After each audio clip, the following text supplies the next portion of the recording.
Hello, guys. Welcome to Sports Bet Daily. It is Tuesday, the 16th of April. We've got Champions League matches kicking off in half an hour. How very exciting. We have got a full hour for you today. Oh, my goodness. 6 segments, 6 different sports. We've got 5 guests. It is going to be one hell of a show, so I hope you are sitting tight. We have got Indian Premier League. We've got NBA. We have got golf. We have snooker. We have Monte Carlo tennis. And we have darts.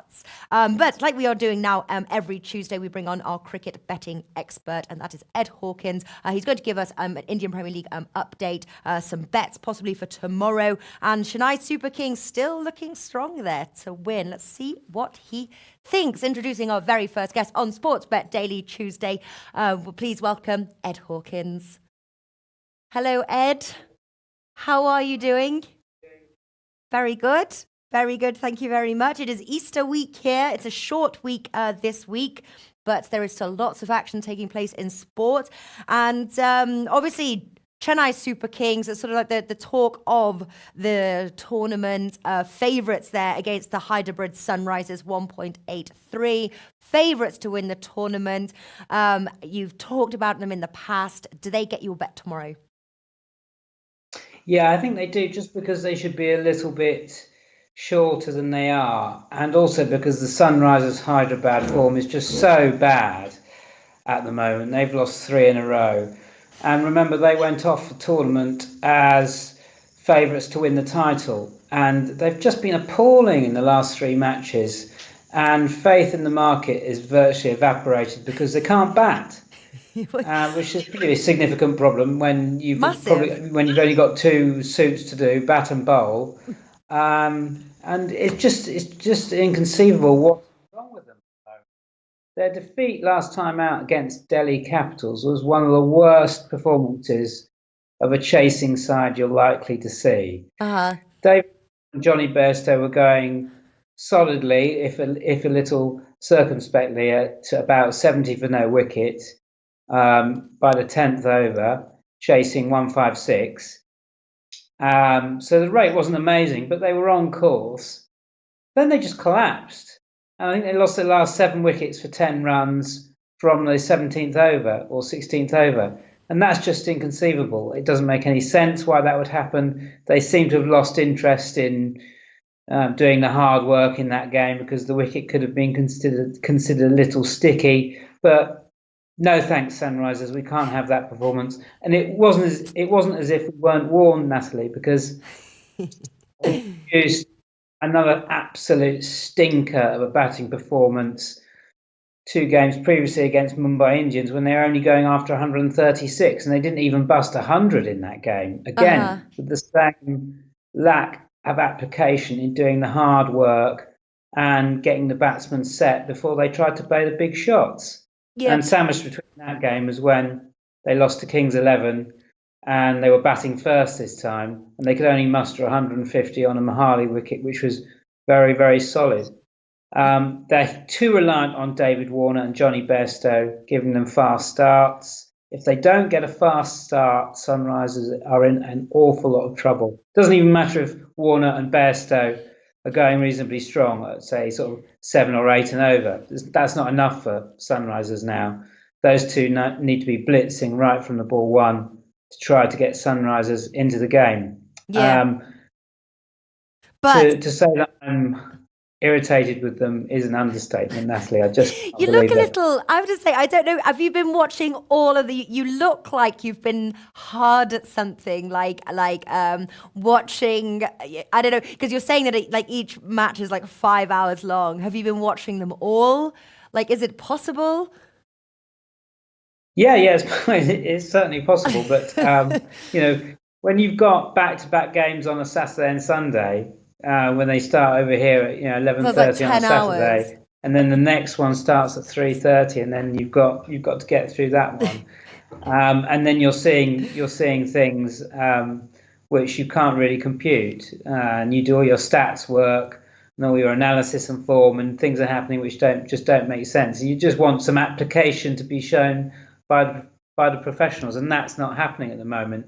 It's been a strange couple of weeks, but hopefully we might start to see a return to the days when the form book can be relied upon a little bit. Yeah. And hopefully Chennai will do that tomorrow. They're a vastly superior team on IPL 2019 form to Sunrisers, and 1.83 is a pretty decent bet. Yeah. Having said that, when we're talking about stats not showing form and analysis not paying off, that is not true when it comes to somebody like David Warner, who is absolutely Mr. Consistent on the top bat market, and we've been betting him pretty much every game, and he's been winning for us. We're up with some good percentage points on him, and Nice. I'd probably advise going in again on him for top bat in that Chennai match. Nice. I think I've seen 2-1 or 3.0 for Warner to be top Sunrisers run scorer against Chennai, and I've got him in about he's copying at about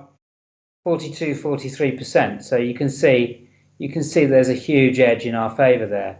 The bookies are just not wise to Warner's consistency in this market, and it's one of the biggest risks in cricket betting markets that I can remember, and I've been doing it quite a long time. I thought people have wised up by now, but they haven't, and fingers crossed they don't. Let's keep betting him. Your secret is safe on here, Ed Hawkins. We won't tell anyone. Okay, so you're going for the top bat market with the Sunrisers. Are you taking the Chennai Super Kings on the outright to 1.83?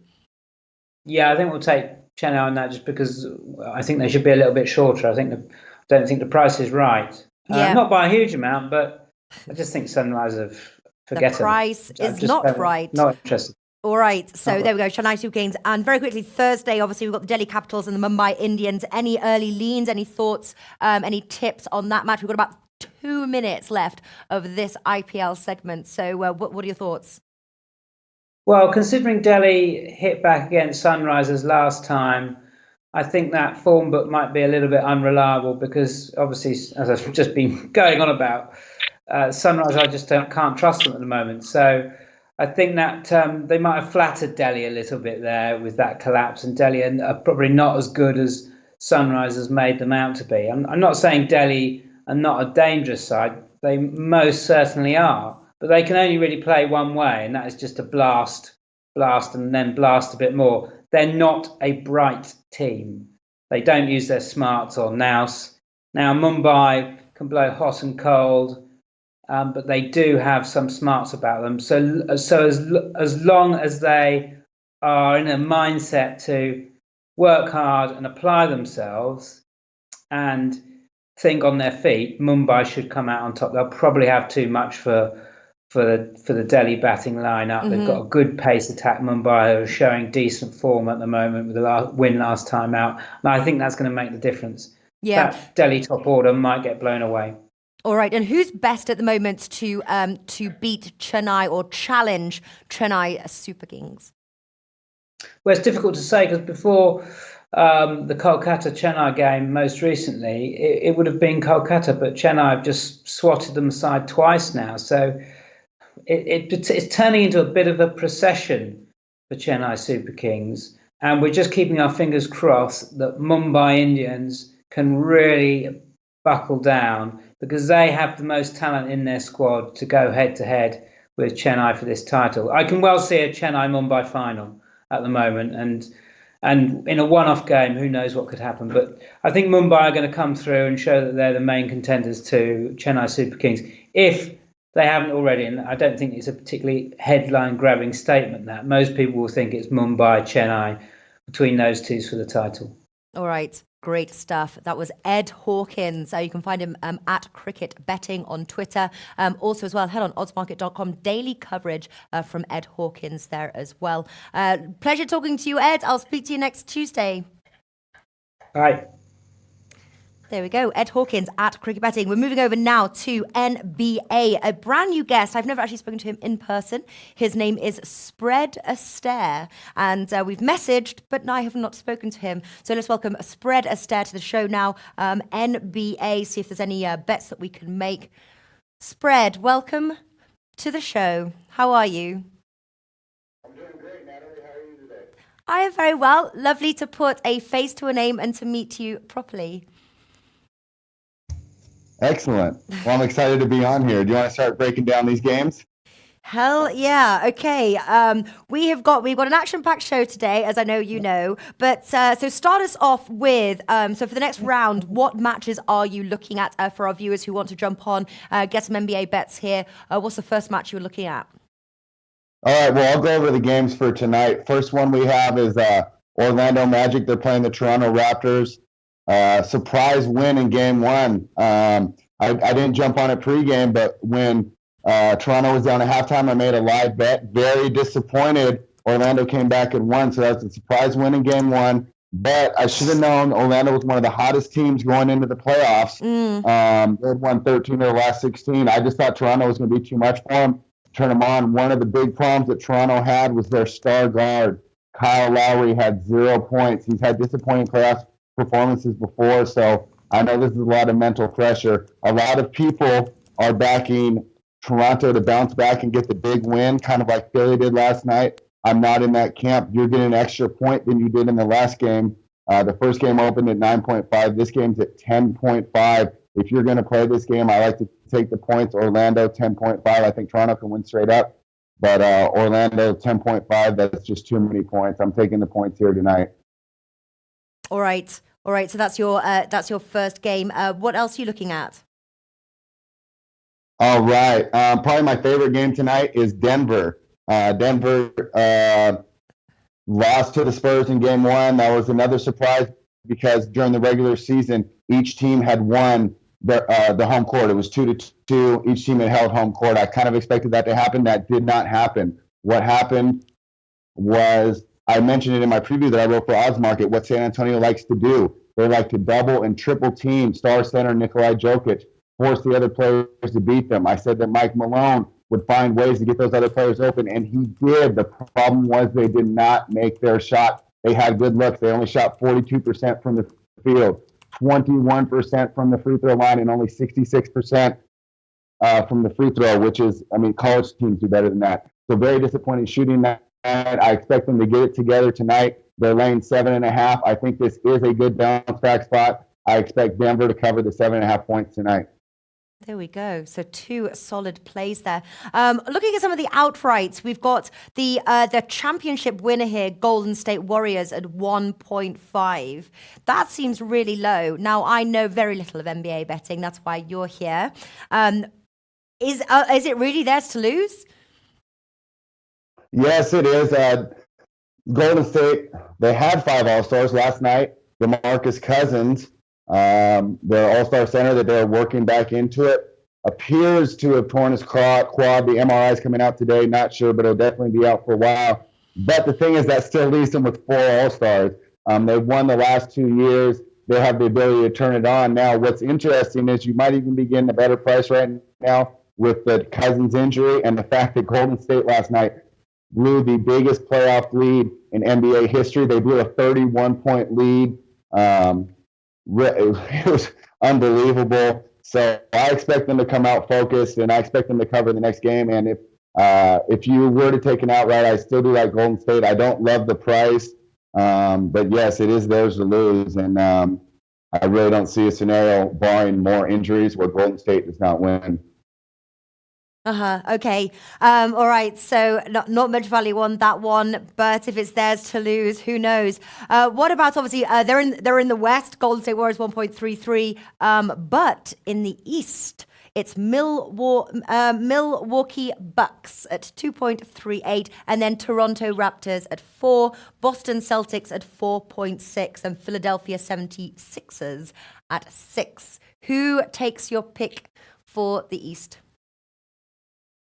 All right, my favorite play there is the Toronto Raptors at what you have them at 4.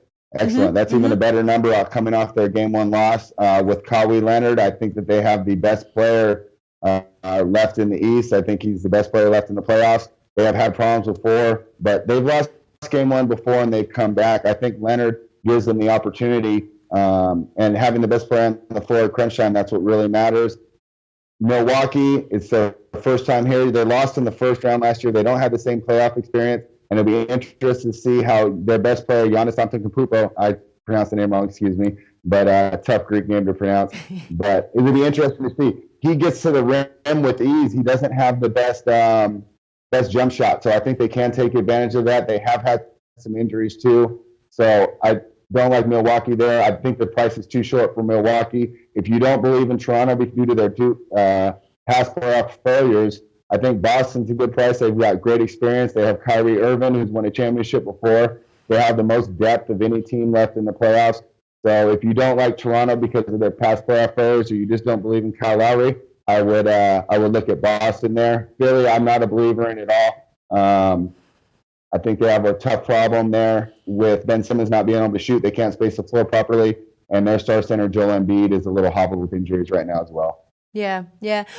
This prop bets I do notice, obviously, because I mainly obviously bet like football, tennis, like soccer, but and we do have prop bets or special bets that we like to call, but they seem a lot more popular. Like when we were doing, I don't know if ever you watched when we did the Super Bowl video, and there was tons of prop bets. Are there any prop bets with like NBA betting that you like to do? Is there anything that you're looking at like per game? Is that something that you do? Personally, I don't. I know a lot of guys that do, but prop bets that I would look for tonight, obviously Lowry after coming off 0 points. He's going to be shaded pretty low. I might look to go for a Lowry over as he comes back, Kyle Lowry over. I don't have the numbers in front of me right now. Another good one I might look for an over, Damian Lillard, who also plays tonight in Portland. I think that he's going to have a big night. I would look for an over for him. One thing about those prop bets, though, is I just gave you 2 overs. Watch out, because the books know that we as players love to bet the overs, so they shade them a little wide. Sometimes there's more value on the unders. Yeah, that's right. There is sometimes more value on the unders. Interesting stuff. And can you see any particular team winning 4-0 in this next round? Yes, I like Milwaukee to sweep. I think they have a good chance at 4-0, and I think that would be the only one that I like to win 4-0. I don't think Portland can. I think Indiana will at least get a game at home, and I think Utah will get at least a game at home. So the only 4-0 one that I like left would be the Milwaukee Bucks, and I think that they're going to sweep with these. I mean, they have a 15.5 points in the next game. For the playoffs, that's insane. But they're going against Detroit. Blake Griffin's out. That's their best player. He's out for the whole series. And I just don't see how Detroit can keep up. I like Milwaukee to win 4-0. All right, great stuff. So before I let you go, Spread Astaire, please could you tell us your plays here heading into the next round that you're on? All right, so for tonight, I'm taking Orlando plus 10.5 points. In Toronto, I think 10.5 is too much. I like Denver minus 7.5 to bounce back.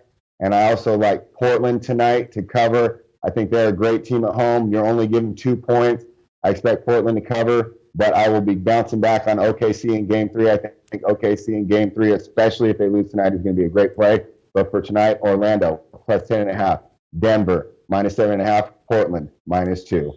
Wonderful stuff. That was Spread Astaire. A pleasure to meet you, Spread. Best of luck. It was wonderful, Natalie. Thank you. We'll check in next week with you. Take care. At Spread Astaire, give him a follow on Twitter. Moving over now, a lot, like I said, to fit in. We've got our buddy, our team bankroller, our Premier League punter, not just for football, but for darts as well. Darts, Premier League darts, week 12, all the way from, where is it? Orlando, Florida, you are? Disney World? Yeah, that's right. We're having a rest day today. We've done Magic Kingdom, Epcot. So we're just taking a breather with our feet, to be fair. What you should do is what like Flash says and be like, nope, commitment. I told the family to go off to Disney because I had commitment today. It was Sports Bet Daily, and here I am because I had to deliver my darts plays. You're like, nah, rest day, putting our feet up. So how's everything going? Yeah, everything's good. Everything's good out here. Family as well. That's nice. And again, looking at the Premier League of darts, week 12, week 11, we have 2 winners out of 3. Rob Cross winning. Yes. And also the draw between Wade and Gurney, which was fantastic. 7-2. So obviously 4.5 on the decimal. So yeah, that was very good. And we've got 3 good plays this week. Very confident. Ooh, very confident. I like that. Yes, and I like that Rob Cross play. That was one of my favorites. All right. So again, Rob Cross here plus 1.8 there on Cross plus 2.5. Sorry, Is that something you're looking at? yeah, obviously this is a match between two in the Premier League. Rob Premier League advance, Michael Van Gerwen close on his towels. It's going to be a fantastic match. I think this will be the match that will be the top two. It'll be on finals night as well. I can't pick them, so I'm going with a handicap here. You said plus 2.5 at 1.8. Obviously, Rob can easily win this. I think the odds are massively out here. I would have Cross a lot shorter. And obviously the 1.57 for Van Gerwen, there's absolutely no value there. So yeah, Rob Cross, the big play here, is in good form, and I think he'll keep it very close. Yeah, and I have to say as well, Premier League darts winner. So really, it's between first and second right now. So you've got Michael Van Gerwen 1.55, Rob Cross 5. Now, if Michael Van Gerwen wins this one, who then is going to sort of challenge him? Because then you've got James Wade at 15, Gerwen Price at 17. Do you think this is Michael Van Gerwen's biggest challenge now?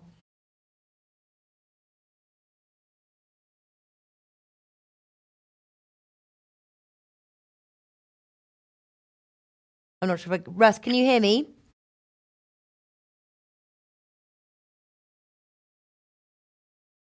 I think we're having problems with Russ's audio.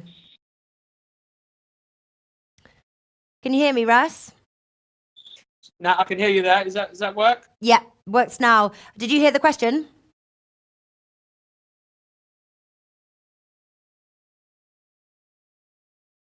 Now, in terms of the outright, I do think there's a lot of good value on Rob Cross on the outright.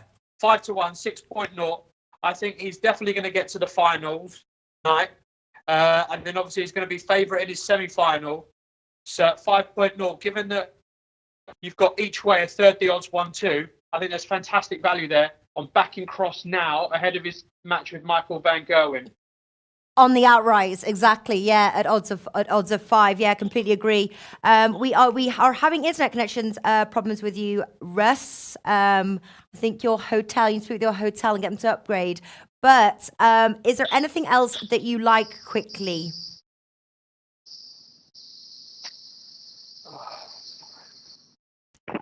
Trilogy. Can you hear me now? Yeah, I can. Sorry, I missed that one. Go for it again. Very quickly, because the internet is bad. I'm getting messages that we must move on. But do you have any other plays? So you're liking Rob Cross plus on the handicap at plus 2.5 at 1.8. You're also saying take a punt on Cross there on the outright. Anything else that you're looking at? No, I can hear you better now. Yeah, I think Michael Smith against Gerwen Price. I really do fancy Gerwen Price here. Michael Smith, bottom of the Premier League of Darts, really out of form. And Gerwen Price is undefeated in quite a few games here. He gave Michael Van Gerwen a good game. And he sat on 12 points with his 4 players on 12 points. I think at 2.6, there's value him winning this. Again, he's not been beaten in quite a while in the Premier League of Darts, where Michael Smith, he's bottom of the table, he's on 8 points. He's not playing that well. So yeah, again, I think the odds are wrong here. Yeah, and I'd be definitely backing Gerwen Price. And the other play, I think there's massive value in the draw at 5.0. Peter Wright against James Wade. Peter Wright in the Premier League of Darts, in his 11 matches, he's drawn 5 of them. So for me, there's no way that 5.0 should be the draw. And James Wade as well. You look at his last 5 matches. There's been plenty of draws in that. He drew last week, which obviously was our big winner at 7-2. And I think the value here is massively on the draw. I'd have the draw probably around 3-1. So at 5.0, you've definitely got some value here. I think it's going to be very close between the two of them. So yeah, those are my key plays for week 12 of the Premier League of Darts. Fantastic stuff. All right. So, what is your what's your favourite bet there? Because obviously we really liked Cross last week. What's your favourite play headed into? Did you say it's week 11? Is it? No, it's week 12, isn't it? Week 12. This is week 12. I have to say I like all of them equally. I think the value would be James Wade, Peter Wright draw at 5.0. I do think that's 2 points too high. All right, Russ. Can you hear me? I can hear you, Nat. Sorry for the bad line. I thought it'd be better. Russ, honestly, that's all right. That's all right. We will miss you tomorrow in Premier League Punters, I have to say. Do you have a top tip or a banker for the weekend before I let you go? Not yet. I will send them through. I haven't looked at. No, you don't know. It's okay. You don't. Premier League action as yet. You don't need to send them through. Any thoughts on Arsenal at Napoli? It's going to be a very tough game. I think and would be confident that Emery's going to play 5 at the back, similar to what he did last Thursday. So and also Papa's going to come back centre back. He was obviously suspended for the Premier League game against Watford. So I think Arsenal will be more solid at the back. If I was Emery, I would play Leno over Cech. I think Cech could be Arsenal's weak link if Arsenal do go 1 down. I think obviously Napoli, the pressure will come from Millet and Mertens as well. So yeah, Arsenal need to try and stay in the game as long as possible. Do not go 1-0 down until it's late in the game, and then hopefully they can see it out. Because obviously 2-0 takes it to extra time, and naturally if Arsenal score, then Napoli need to score 4. So yeah, I think Arsenal will play on the counter attack. They need to be smart. I think Aaron Ramsey's a key player here. He's been fantastic in the Europa League for Arsenal. Yeah. And whether it's him or Lacazette, as long as Arsenal can score, that should get them through. But yeah, they need to be careful, because if they get 2 goals behind and Napoli level on aggregate, then it's going to be a tough night. It sure is. All right. There's Russ Yerson there. Thank you very much, Russ. Have a wonderful rest of holiday, and I'll see you next week. Brilliant. Nat, enjoy the rest of the show. Thanks, guys. Keep well. All right. Okay, moving on over now. I'm going to introduce Craig Edwards. Edwards Tips _ is his Twitter handle. We're going to start off with the RBC Heritage, followed by just a quick update there with the Betfred World Championship qualifiers. Craig, good to see you. How are you doing? You're looking very clear with your new camera. And wide, the camera's even wider. I know we get to see the whole of the street in the back, and it's great. Don't need that. Oh, it's good. So, first of all, obviously, what a lot of news around Tiger Woods. He is the talk of the moment, possibly the number one trending sort of sports talk of the moment. Obviously, lots of. Well, he's favourite now to win. What, all 4 Masters? Yes, it's and rightly so. They've moved the next major, which was the last major, the US PGA, from August, and it starts now on May the 16th, and it's at a course where Tiger won the US Open. That's only 4 weeks away, and Tiger will only play 1 more week before that. He may not even play that because he's managing his schedule around his back. Yeah. So he's got the perfect preparation now. If he stays fit for Tiger, he's winning. And, going back 12 years, he dominated everyone. They got to the stage where down the back 9, no one could challenge Tiger. And the current crop of players, it all spreads around the winning. But now, I think in the short term, we can expect Tiger to be competing for the majors while he's fit. If his back goes again, that may be it for him. But that also may be driving him on. Yeah. He knows that the clock is ticking, and well, I won't be backing against him in the next major, to be honest with you. As long as he's fit, he's a good favourite. And if you took the clock back to when he won there in 2002, he was a 5-2 shot then. Yeah. And he won easily. Now he's 8-9-1. So I wouldn't put people off betting on him already.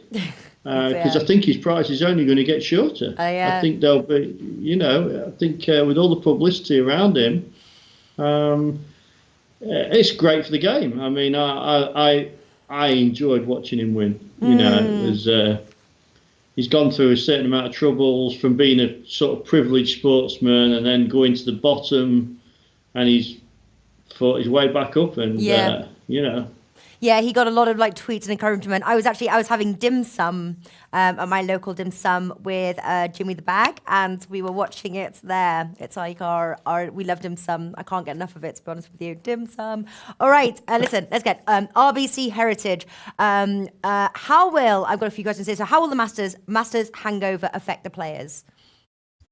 Well, normally it does affect the players. Normally players that have been right in contention in the Masters fare poorly at the Heritage. So you've got players like Cantlay, in particular, it's got great Heritage form.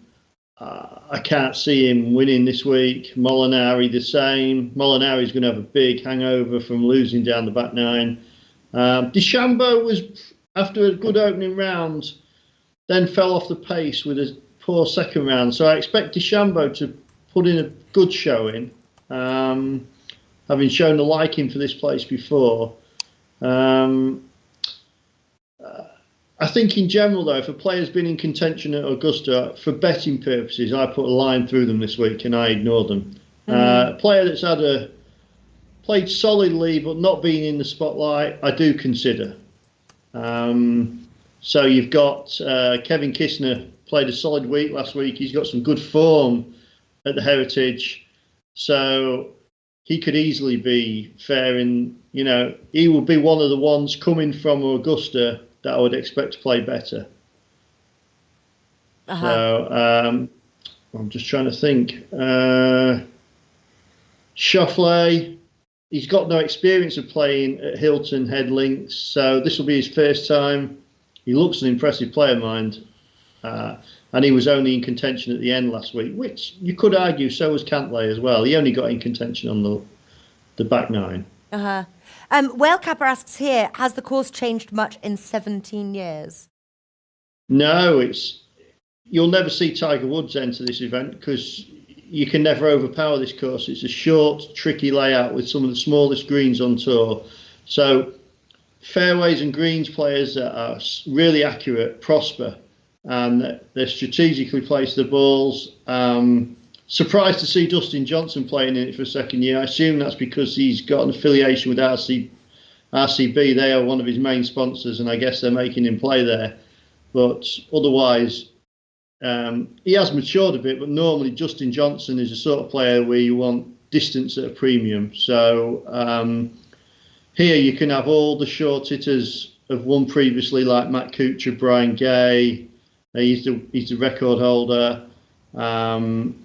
Length will make no difference whatsoever to you. If you're not accurate, you just won't prosper at this golf course. Yeah. So who does prosper then with this particular course? Jim Furyk springs to mind, twice a champion, about half a dozen times he's been in the top 4 or 5. He's in great form, and the beauty is he didn't play at Augusta last week, so he's fresh. He's getting older, he's 48, but there's no holes in his form. You've got to consider him strongly. And I like him. You got Graham McDowell, previous US Open champion. He didn't play last week, so although he didn't make mistaking plan, he was very high up in it. I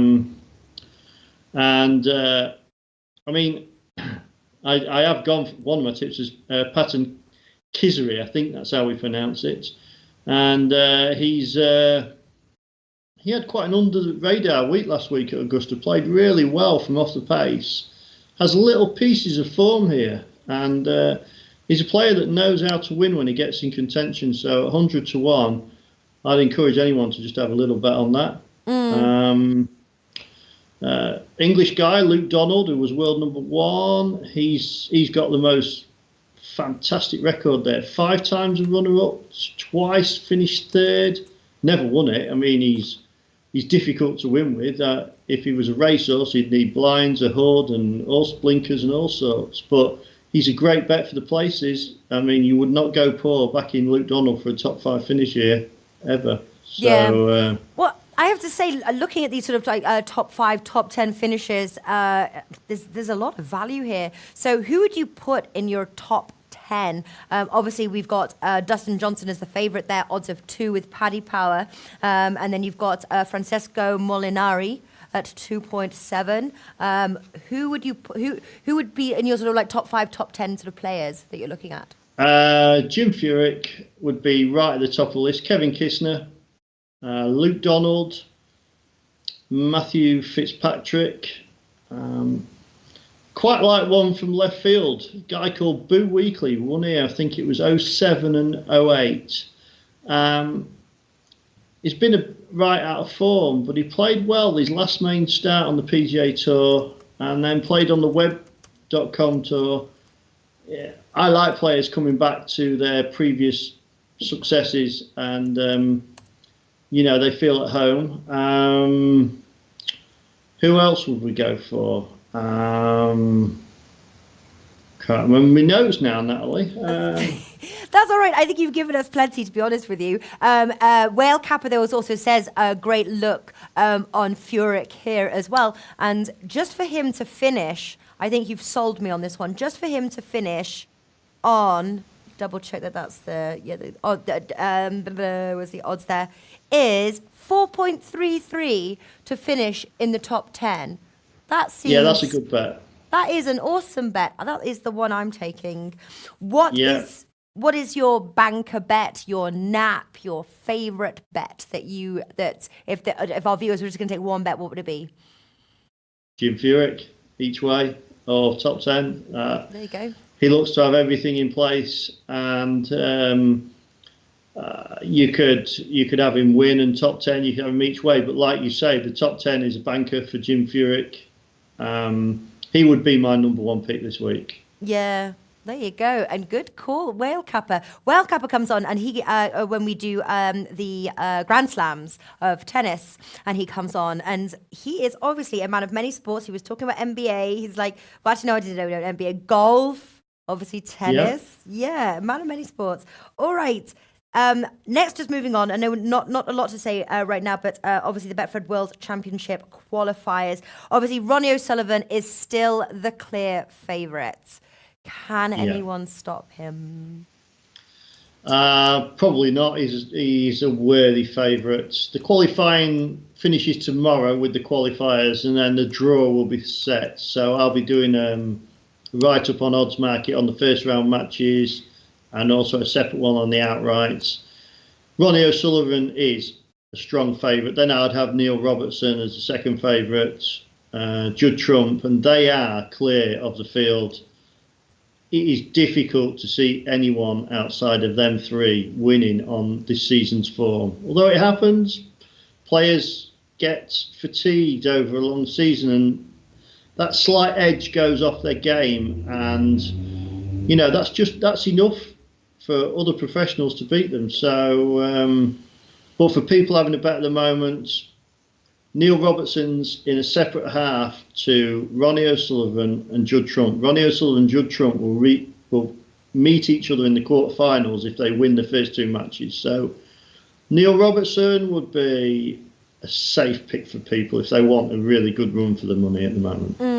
Name the finalists: Ronnie O'Sullivan, Neil Robertson, 5.5. What do you think? Yeah. Well, they've been the finalists in the last 2 of the last 3 events, and the one that they weren't the finalist in, it was only because Ronnie didn't enter, and actually Neil Robertson won it. So they are the best 2 players in the world, and if strange things do happen at the World Championship, and they have over the years, but strange things happen everywhere. Strange things happen everywhere. Yeah, it is a fact. Just that extra bit of pressure for the World Championship. Ronnie O'Sullivan's only won it 5 times in 25 years. That's a pretty poor return for a guy as good as him. Yeah. And he struggles to keep his head together for the 17-day marathon that it is, I think. Although I do think he's matured now, and I think he represents a better bet than he has done for a few years. So you I won't put anyone off backing him. Yeah, you were saying you last. Well, I'm sold. You've sold me on that one. I'm going to name the finalists: Ronnie O'Sullivan and Neil Robertson at 5.5. I think that's a great price as well. And then obviously defending champion Mark Selby, he comes in at 11. Yep. 11. Is that the long shot bet, or just because Ronnie's in and looking good, is that just going to be, Well, the last 4 years, every week I would empty my betting accounts. I used to send the money back to my bank, and whatever shrapnel was in there, I used to back Mark Selby, because in general he's been underrated for years, and he won it 3 out of 4 years. Last year he came crashing down to earth, lost in the final, and he's never really recovered his confidence this season. He is the sort of player, though, that if he wins a couple of close matches early on, he feeds off the blood of other players. Once he beats them in close matches, that was his reputation, and it wouldn't take a lot to spring him into life, because he is still queuing very well and scoring well when he gets break building opportunities. But at 10-1, I will be swerving him this year. Yeah. I don't blame you. All right. So there we go. Craig Edwards, again, a pleasure speaking with you. I'm looking forward to this RBC Heritage, and I am sold on Furyk, yes, at 4.33 in the top 10. All right, great stuff. Have a good day, and I'll speak to you next week. You too. Have a good show, Natalie, and take care. Thank you very much. All right, the final segment of this. I do know I've got my mother-in-law staying with me at the moment. Are we calling? Yes, we are. We are going to call RDL from tipstersclub.com. And so I've got my mother-in-law staying with me at the moment, and she was up watching Monte Carlo tennis between the hours of 3 a.m. and 5 a.m. Can you believe that is dedication? I do know it depends on where you are. A lot of these sports play at all different times. So we are going to bring up Nadal, obviously, is the favorite to win. I'm going to bring up his odds right now. And we've got Whale Kappa as well here. Whale Kappa, do you have any plays? Are you betting the Monte Carlo tennis tournament here? Right, let me bring them up. Competitions. Do head on over as well. Joao Morato, people who have watched our tennis videos in the past will know Joao. He is our tennis sports writer. He comes also on our shows, and he writes all our content for us over at Oddsmarket. So it's oddsmarket.com/tips/tennis.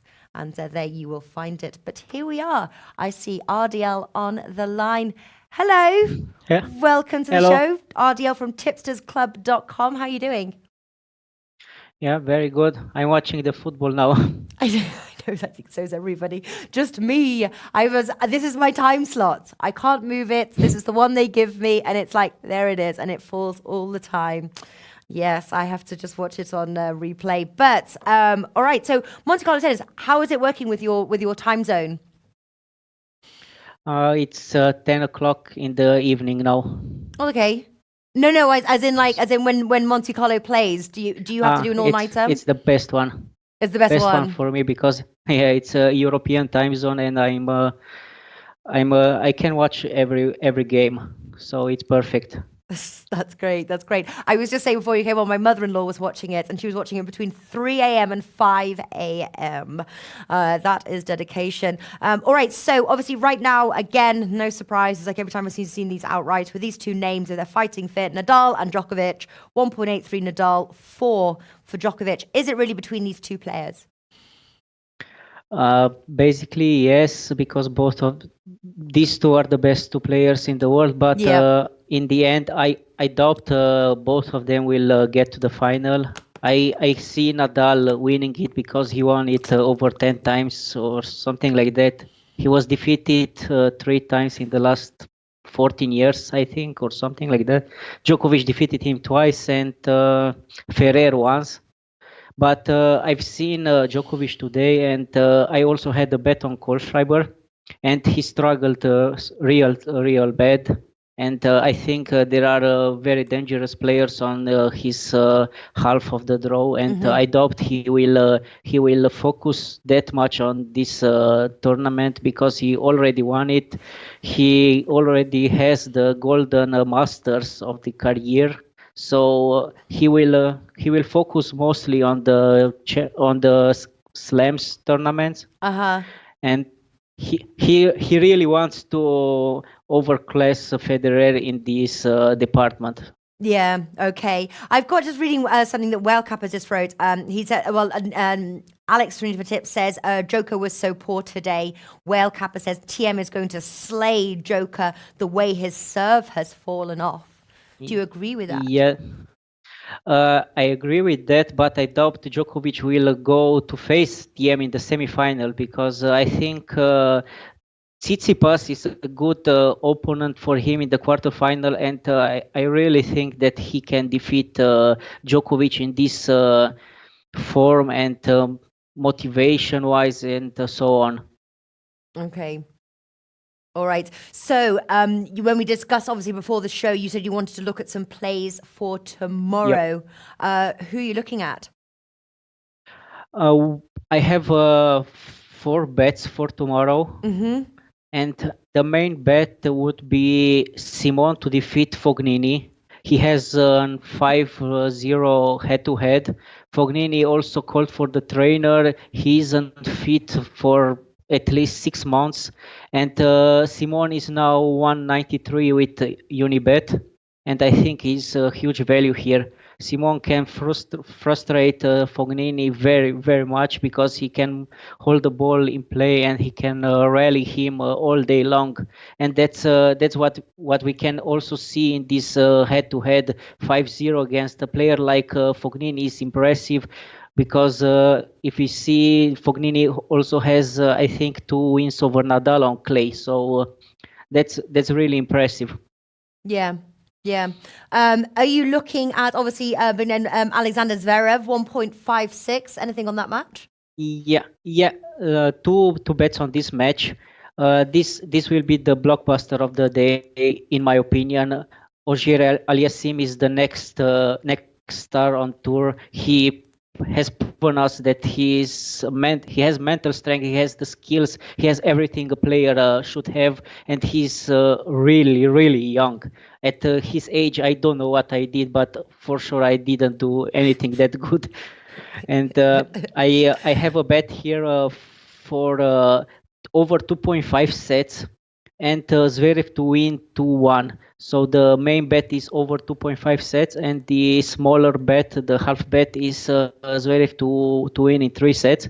If you see, Zverev isn't fully fit, he isn't fully accommodated to the clay, and last year he played Monte Carlo and he got to the semifinals, if I remember correctly, and he lost there to Nishikori, or he lost there in the semifinals. He had all matches won in 3 sets and lost also the last match in 3 sets. So I'm sure with the aggression of Auger and with the form he's shown, he will win a set. But in the end, the experience will win the match here, because both of them are very good. Both of them are very good also on the backhand side. Both of them are serving very good. But in the end, as we saw with Auger, he's still young. And as he lost to Isner in the semifinal of Miami, he will lose here too. But I think he will win a set. Yeah. All right. So those 3 tips. What else are you looking at? As the experience showed me, and the stats also, Monte Carlo isn't a tournament very good for the underdogs, which I really like, as you know, because I'm mainly searching for value, for big value, players that have over 50% chances of winning and have bigger odds than 2. I didn't see anything very, very worth taking, and I found 3 favorites, and I've made an accumulator for these three. The one is Tsitsipas, the other is Fucsovic, and the other is Schwartzman. I will shortly talk about each of them so people can see why I'm choosing these three. So Tsitsipas has a 3-love record over Kukushkin in the head-to-head. He's very good on clay. He got to the final last year. One moment, I have to find this. What were the odds for the treble there? For the triple is 2.16 with Betfair Sportsbook or 2.17 with Unibet. All right. So Tsitsipas showed us that he's really good on clay, and he has the timing and he has the power to go through players. The other player that is in this triple is Schwartzman, who will face American Taylor Fritz. Taylor Fritz won the first match by retirement of Tsonga. He doesn't play on clay. He doesn't like it. Schwartzman defeated a pretty similar player, but better player in Edmund. And I doubt Fritz will have any chance to get past Schwartzman in these slow, medium, fast conditions. And the last match on this triple is Fucsovic to defeat Nori. He is 148 as for now. Fucsovic is also a very good player and facing a lefty that is rather unexperienced on clay courts will do him very good because he has a very good backhand. He doesn't shy to use it cross court or down the line, and basically he's the better player between the two, and I doubt Corey will win a match. He was also struggling today against an fatigued and unfit Manarino. So in the end, these three are the matches from my triple. All right, great stuff. And all right, tipstersclub.com. That's RDL. It's unRDL. It will be in the clip there if you want to go and give him a follow on Twitter as well. So 4 plays, a treble, fantastic stuff. RDL, thank you for coming on the show today. Enjoy the rest of the tournament. I'm sure we'll speak. Thanks for having me. We'll speak soon. Take care. Goodbye. Goodbye. All right, guys, I'm just looking. Barcelona 2-0 up.